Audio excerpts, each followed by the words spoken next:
Deus por mais esse dia de vida, por mais um dia da leitura diária da Bíblia. A alegria do Senhor é a nossa força. E hoje estamos aqui para ler Gálatas capítulo 3. Vamos lá? Fé, obediência à lei. Ó Gálatas insensatos, quem os enfeitiçou? Não foi diante dos seus olhos que Jesus Cristo foi exposto como crucificado? Gostaria de saber apenas uma coisa. Foi pela prática da lei que vocês receberam o Espírito ou pela fé naquilo que ouviram? Será que vocês são tão insensatos que, tendo começado pelo Espírito, querem agora se aperfeiçoar pelo esforço próprio?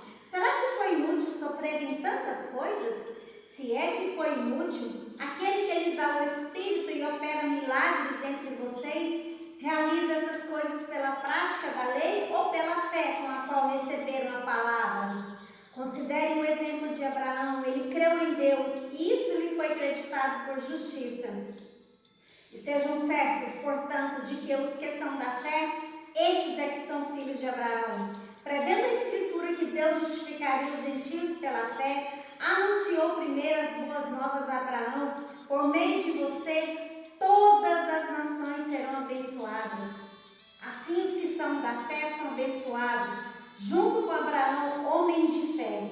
Já os que se apoiam na prática da lei estão debaixo de maldição, pois está escrito: maldito todo aquele que não persiste em praticar todas as coisas escritas no livro da lei. É evidente que diante de Deus ninguém é justificado pela lei, pois o justo viverá pela fé. A lei não é baseada na fé. Ao contrário, quem praticar essas coisas, por elas viverá. Cristo nos redimiu da maldição da lei, quando se tornou maldição em nosso lugar, pois está escrito: maldito todo aquele que for pendurado no madeiro. Isso para que em Cristo Jesus a bênção de Abraão chegasse também aos gentios, para que recebêssemos a promessa do Espírito mediante a fé.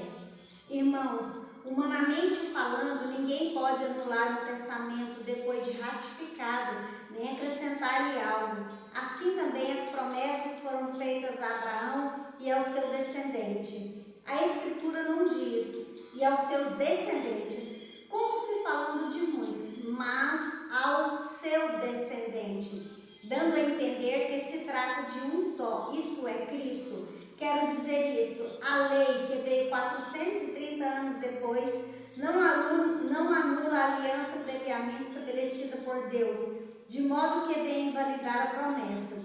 Pois se a herança depende da lei, já não depende de promessa. Deus, porém, concedeu-a gratuitamente a Abraão mediante promessa. Qual era então o propósito da lei? Foi acrescentada por causa das transgressões, até que viesse o descendente a quem se referia a promessa. E foi promulgada por meio de anjos, pela mão de um mediador. Contudo, o mediador representa mais de um. Deus, porém, é um. Então a lei opõe-se à promessa de Deus, de maneira nenhuma.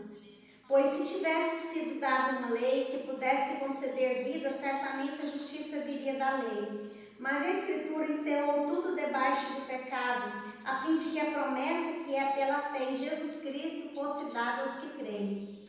Antes que viesse essa fé, estávamos sob a custódia da lei, nela encerrados até que a fé que haveria de vir fosse revelada. Assim a lei foi o nosso tutor até Cristo, para que fôssemos justificados pela fé.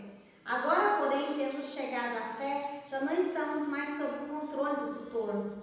Todos vocês são filhos de Deus, mediante a fé em Cristo Jesus. Pois os que em Cristo foram batizados, de Cristo se revestiram. Não há judeu nem grego, escravo nem livre, homem nem mulher, pois todos são um em Cristo Jesus. E se vocês são de Cristo, são descendência de Abraão e herdeiros segundo a promessa. Glória a Deus. Obrigada pela sua participação. Se for da vontade do Senhor, amanhã estaremos juntos novamente. Fiquem com Deus. Um grande abraço.